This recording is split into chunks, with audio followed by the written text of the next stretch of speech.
Big Boss Malayalam season 6 episode number 41. അപ്പോൾ ഇന്നത്തെ episode തന്നെ തുടങ്ങുന്നത് നന്ദനേന്റെ അമ്മേന്റെയും ഫോട്ടോ വെച്ചിട്ടുള്ള ഒരു ഫ്രെയിം വെച്ചിട്ടാണ്. അതെന്താന്ന് വെച്ചാൽ ഇന്ന് നന്ദനന്റെ ബർത്ത്ഡേ ആണ്. അപ്പോൾ ഇന്നലെ രാത്രി മുതൽ കേക്ക് നന്ദന ഒരുങ്ങി നിൽക്കുകയാണ്. അപ്പം ജിൻഡോ ചെന്നിട്ട് ക്യാമറയോട് നോക്കി പറയുന്നത്, ബിഗ് ബോസിനോട് പറയുന്നുണ്ടായിരുന്നു, ഇന്ന് നന്ദനന്റെ ബർത്ത്ഡേ ആണ്, കുളിച്ചൊരുങ്ങി അവള് ഒരുങ്ങിക്കൊണ്ട് പ്ലീസ് കേക്ക് ഒക്കെ വന്ന് അയക്കി വെച്ചിട്ട്. പിന്നെ കേക്ക് കട്ടിംഗ് ഒന്നും ഞാൻ കണ്ടില്ല. അപ്പൊ ഇന്നത്തെ എപ്പിസോഡിൽ രാവിലെ ഫസ്റ്റ് തന്നെ കാണിക്കുന്ന ആ ഒരു സീനാണ്, ശരിക്കും ആ ഒരു ഫ്രെയിമിൽ വെച്ചിട്ടാണ്.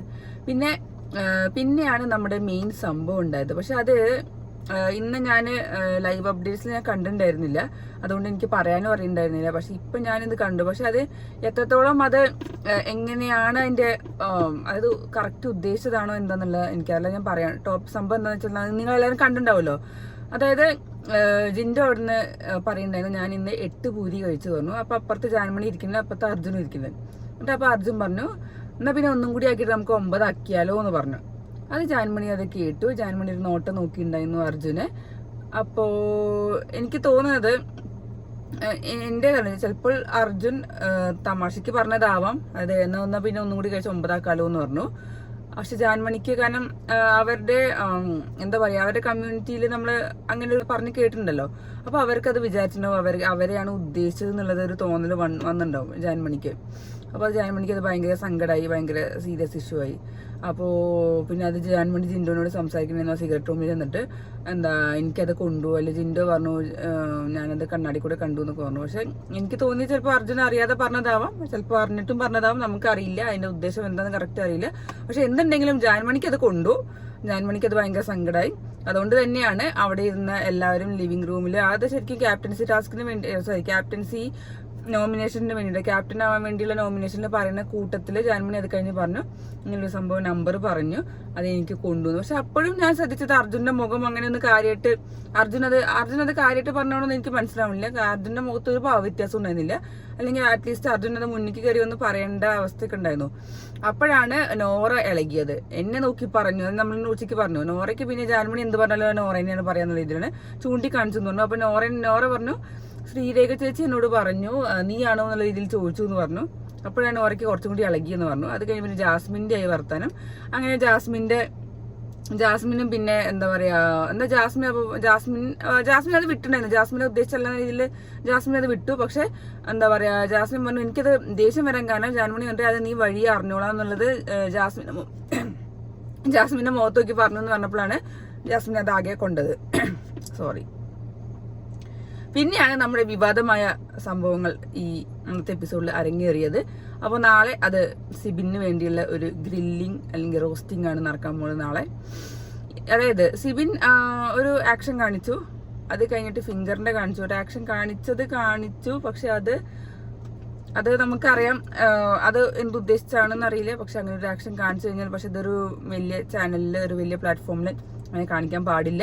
അത് ജാസ്മിന് നല്ല ദേഷ്യം വന്നു. പക്ഷെ ഒരൊറ്റാളും അങ്ങനെ സംസാരിക്കാൻ വന്നില്ല അതിനെ കുറിച്ചിട്ട്. പവർ ടീം ഒരാൾ പോലും എതിർക്കാനും വന്നില്ല, ഒരാളെ കുറിച്ച് അതിനെക്കുറിച്ച് പറയാനും വന്നില്ല. അതെന്താന്ന് എനിക്ക് മനസ്സിലായി. കാരണം എനിക്ക് തോന്നുന്നത് ആരും കണ്ടിട്ടില്ല. ഒന്നാമത് എന്താ കണ്ടെന്നുള്ള രീതിയിൽ ഒന്നും ആർക്കും കണ്ടിട്ടില്ല. ആകെ അഭിഷേക് മാത്രമേ കണ്ടിട്ടുള്ളൂ. അഭിഷേക് അപ്പൊ തന്നെ പറഞ്ഞു നീ ചെയ്തത് റോങ് ആണെന്ന് പറഞ്ഞു. സിബിൻ അത് ചെയ്തത് സമ്മതിച്ചില്ല. പിന്നെ സിബിൻ പറഞ്ഞു ഞാൻ സോറി പറഞ്ഞിട്ട് സിബിൻ അവിടെ സംസാരിച്ചു. പിന്നെ പവർ ടീമില് അവരുടെ ഇടയിൽ ചർച്ചയിൽ സിബിനത് പിന്നെ ഫുള്ള് സിബിനാണ് വിക്ടിം എന്ന രീതിയിൽ സിബിൻ സംസാരിക്കാൻ തുടങ്ങി. ജാസ്മിൻ എന്തുണ്ടാക്കിയാലും ഞാൻ കഴിക്കില്ല, ജാസ്മിനോട് ഞാൻ മിണ്ടില്ല, ജാസ്മിൻ അവിടെ ഉണ്ടെന്നുള്ള രീതിയിൽ ഞാൻ സംസാരിക്കില്ല, നോക്കൂല്ല, ജാസ്മിനോടുള്ള ആളായിട്ട് ഞാൻ സംസാരിക്കില്ല. അങ്ങനെ കൊണ്ട് ഫുള്ള് ഡയലോഗ്. ശരിക്കും പറഞ്ഞാൽ അത് സിബിന്റെ ഭാഗത്ത് നിന്ന് വന്ന തെറ്റുണ്ട്. സിബിൻ പറയും ചെയ്തു എനിക്കത് പ്രൊവോക്ക് ആയ സമയത്ത് ഞാനത് അങ്ങനെ ഒരു സംഭവം എന്റെ കയ്യിൽ നിന്ന് അബദ്ധം പറ്റിയതാണെന്ന്. അപ്പൊ ജാസ്മിൻ എന്താ വെച്ചാൽ ജാസ്മിൻ പ്രൊവോക്ക് ചെയ്യും, എല്ലാവരും പ്രൊവോക്ക് ചെയ്യും. സിബിനെ നല്ലോണം പ്രൊവോക്ക് ചെയ്യാൻ എളുപ്പമാണെന്ന് ഇപ്പൊ മനസ്സിലായി. തല്ലലും പിടിക്കലൊന്നും എന്തായാലും സിബിൻ ചെയ്യില്ല എന്നാണ് വിശ്വാസം. പക്ഷെ ഇങ്ങനത്തെ കുറച്ച് ആംഗ്യങ്ങളും ആ ഒരു ഗസ്റ്റേഴ്സ് ഒക്കെ കാണിക്കുമ്പോൾ തന്നെ അത് സിബിൻ കാണിക്കുന്നുള്ളത് മേ ബി മനസ്സിലായിട്ടുണ്ടാവും. അത് പ്രൊവോക്കിങ്ങില് സിബിൻ വീണു ആ ഒരു സംഭവം. പക്ഷെ ആരും അങ്ങനെ ഏറ്റുപിടിച്ചില്ല, അതാണ് ഏറ്റവും രസം. പിന്നെ അത് ബിഗ് ബോസും വാർണിംഗ് കൊടുത്തു. അതായത് ലാലേട്ടൻ വന്ന് ചോദിക്കുന്നു പറഞ്ഞു. പിന്നെ പറഞ്ഞു ഇനി ഇങ്ങനത്തെ കാര്യങ്ങൾ സംസാരിക്കരുതെന്ന് പറഞ്ഞു. പിന്നെ അത് വിട്ടു. പക്ഷെ പിന്നെ അത് സോറി പറയുകയും ചെയ്തു. സിബിൻ സോറി പറഞ്ഞിട്ടും കൂടി ജാസ്മിൻ പറഞ്ഞത് എന്താ വെച്ചാൽ എല്ലാം ചെയ്ത് കഴിഞ്ഞിട്ട് എന്നോട് സോറി പറയേണ്ട കാര്യമുണ്ടോ, എല്ലാം അങ്ങനെ തന്നെയാണ്, എന്റെ കാര്യത്തിന് വരുമ്പോൾ എല്ലാം പറയും, എല്ലാം ചെയ്യേണ്ട, അവസാനം വന്ന് സോറി പറയാൻ ഞാൻ സോറി സ്വീകരിക്കുന്നത്. അതൊക്കെ നല്ല കറക്റ്റ് കാര്യം തന്നെയാണ്. കാരണം എല്ലാം പറഞ്ഞു കഴിഞ്ഞാൽ എല്ലാം ചെയ്ത് കഴിഞ്ഞിട്ട് അവസാനം സോറി പറയേണ്ട ഒരു ഉദ്ദേശമില്ല. അപ്പൊ നമ്മൾ പറയുന്ന പോലെ ഒരാളെ തല്ലി സോറി ട്ടോ എന്ന് പറഞ്ഞാൽ അത് അത്ര വലിയ സുഖമുള്ള കാര്യമൊന്നുമല്ലല്ലോ. അപ്പൊ നമ്മൾ തെറ്റ് ചെയ്യാതിരിക്കുക, അത്ര തന്നെ പറയാനുള്ളൂ. സിബിന്റെ കയ്യിൽ നിന്ന് ഒരു അബദ്ധം പറ്റിപ്പോയി, അതിന് സോറി പറയുകയും ചെയ്തു. അപ്പോൾ പിന്നെ ബിഗ് ബോസ് പിന്നെ പറഞ്ഞു അതിനെക്കുറിച്ച് പിന്നെ ഏറ്റെടുക്കണ്ടെന്ന് പറഞ്ഞു. പിന്നെ അത് ആ സംഭവം അങ്ങനെ കഴിഞ്ഞു. പിന്നെ വന്നത് ജയിൽ നോമിനേഷൻ ആയിരുന്നു. അപ്പോൾ പവർ ടീം ഏകകണ്ഠേന തീരുമാനിച്ച് നോറേനെ ആക്കി. പിന്നെ അത് കഴിഞ്ഞിട്ട് ബാക്കിയുള്ള എല്ലാവരും തീരുമാനപ്രകാരം ജാസ്മിനും വന്നു. അങ്ങനെ നോറയും ജാസ്മിനും ബദ്ധശത്രുക്കൾ, ഇതിന്റെ ഉള്ളിലുള്ള അഭിനേതാക്കളായ ബദ്ധശത്രുക്കളാണ് ജയിലിൽ പോകേണ്ട അവസ്ഥ വന്നത്. പുറത്തുനിന്ന് പ്രീ പ്ലാൻഡ് ആണെങ്കിലും മെസ്പർ ജിൻഡോ ആണെങ്കിലും പക്ഷെ അവര് ഉള്ളിൽ ശത്രുക്കളാണല്ലോ. അപ്പൊ അവിടെ പോയിട്ട് അവരാണ് അപ്പോൾ ജയിൽ നോമിനേഷനിൽ പെട്ടത്. അപ്പോഴും നോറയ്ക്ക് ഇളകി. പിന്നെ പറഞ്ഞു എന്നുള്ളൊരു പല്ലൊക്കെ കടിച്ചിട്ടും വായുകൊണ്ട് എന്തൊക്കെ കാട്ടിയിട്ടൊക്കെ നോറ ഇങ്ങനെ പിറുപിറുക്കുണ്ടായിരുന്നു. എന്നെ പറഞ്ഞു വെരി ഗുഡ് എന്നുള്ള രീതിയിലൊക്കെ കാണിക്കുന്നുണ്ടായിരുന്നു.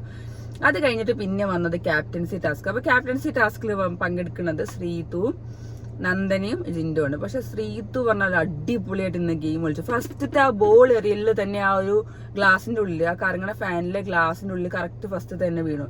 അത് അടിപൊളിയായിരുന്നു, എനിക്ക് ഭയങ്കര ഇഷ്ടമായി. പിന്നെ ശ്രീതു ജയിച്ചു. ശ്രീതു 10 ഇട്ടെന്നാണ് എന്റെ ഒരു തോന്നല്.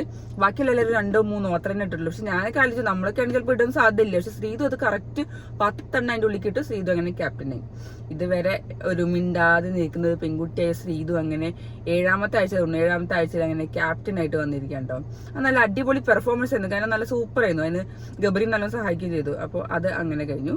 പിന്നെയാണ് സ്പോൺസേഡ് ടാസ്ക് വന്നത്. സ്പോൺസേഡ് ടാസ്കിൽ ഗോൾഡ് വിന്നറിന്റെ ആയിരുന്നു. അത് ഫുഡ് ഉണ്ടാക്കണ എന്തുവാണ്. പിന്നെ അതില് 2 ടീമായിട്ട് വന്നു. 2 ടീമിൽ ഒരു ടീം ജയിച്ചു. അങ്ങനെ ഉണ്ടായി. അതെന്താന്ന് വെച്ചാൽ സ്പോൺസേഡ് ടാസ്ക് നമ്മൾ പറയുന്നുണ്ടായിരുന്നു. കഴിഞ്ഞ പോലൊക്കെ ഫുള്ള് സ്പോൺസേഡ് ടാസ്ക് ആയിരുന്നു. എനിക്ക് തോന്നുന്ന ഒരു 10-30 എപ്പിസോഡുകൾ കഴിഞ്ഞാൽ മാത്രമേ സ്പോൺസേഴ്സ് വരുന്നുണ്ടാവുള്ളൂ മേ ബി. അപ്പൊ അപ്പോഴല്ലേ ഇപ്പൊ സ്പോൺസർ ടാസ്ക് വെക്കാൻ പറ്റുള്ളൂ. അപ്പൊ അങ്ങനെ ഉണ്ട് പറയുന്നുണ്ടായിരുന്നു.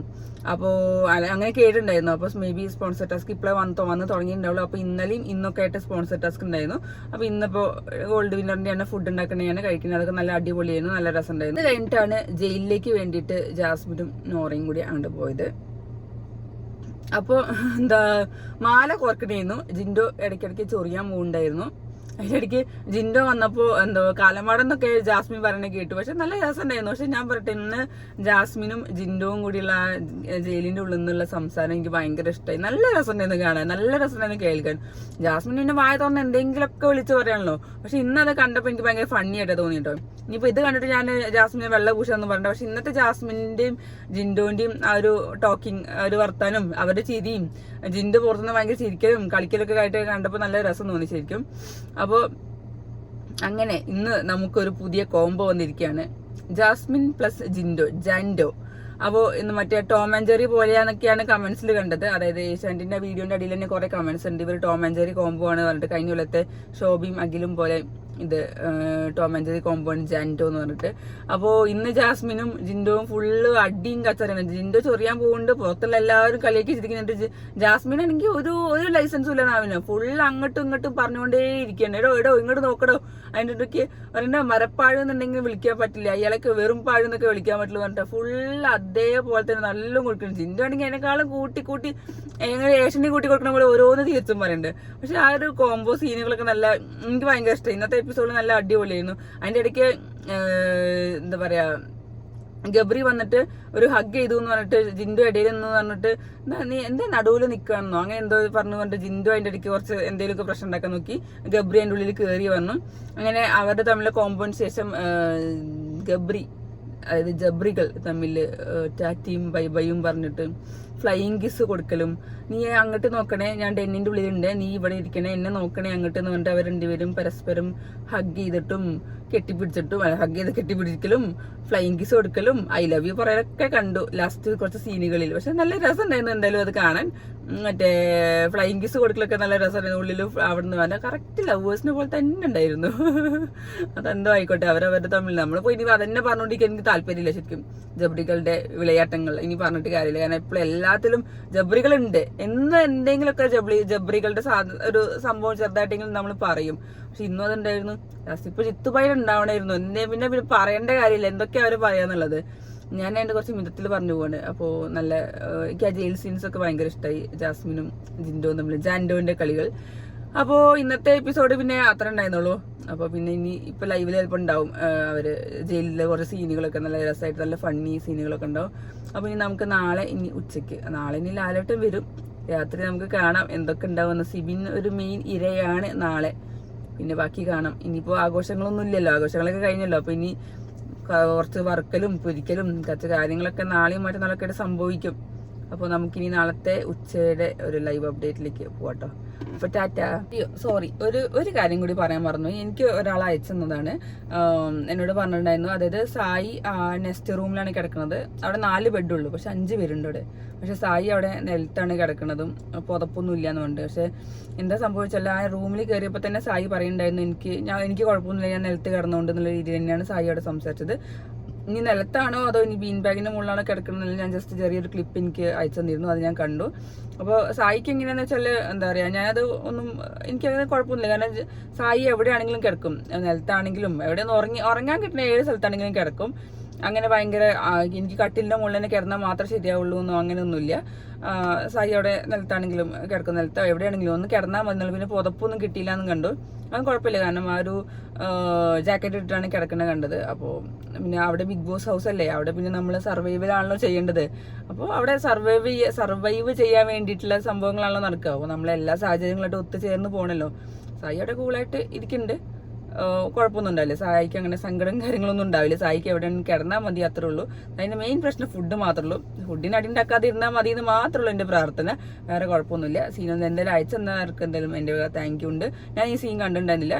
അപ്പോൾ അവരുടെ ഒരു എന്താ പറയുക, അവർ ഇങ്ങനെ ഒരു നമ്മളെ കൺസേൺ ചെയ്യുന്നുണ്ടെന്നുള്ളത് ആലോചിക്കുമ്പോൾ നമുക്ക് നല്ല സന്തോഷമുണ്ട്. എന്തായാലും അത്രേ ഉള്ളൂ. അപ്പോൾ ടാറ്റ.